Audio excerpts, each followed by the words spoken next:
আমি আজকে বানাচ্ছি ভাঙা আলুর চাট। আলুকে সিদ্ধ করে একটু ভেঙে নিয়েছি। এর মধ্যে এই টক দই, চাট মশলা, বিট নুন দিয়ে ভালো করে মিশিয়ে এটাকে মেখে নিতে হবে।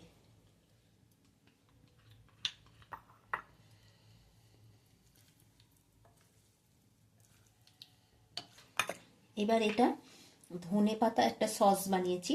ধনে পাতা, পুদিনা পাতা, কাঁচা লঙ্কা, রসুন, লেবুর রস আর নুন দিয়ে একটা চাটনি বানিয়েছি। এই চাটনিটা উপর দিয়ে দিয়ে দেবো।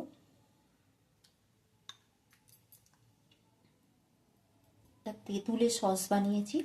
তেঁতুল, কিশমিশ আর খেজুর বেটে আর আদা বাটা দিয়ে একটা সস বানিয়েছি। এটা একটু দিয়ে দিতে হবে।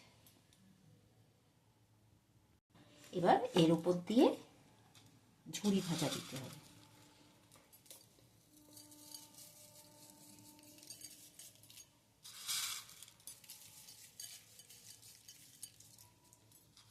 তারপরে বাদাম ভাজা।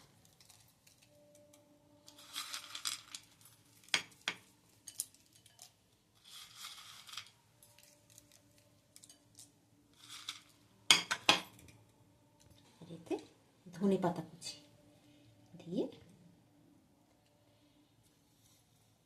হয়ে গেল আমার ভাঙা আলুর চাট। এই রেসিপিটা যদি ভালো লাগে লাইক, শেয়ার করে সাবস্ক্রাইব করে কমেন্ট করবেন। Thank you. তৈরি করে খাবেন, খুব টেস্টি।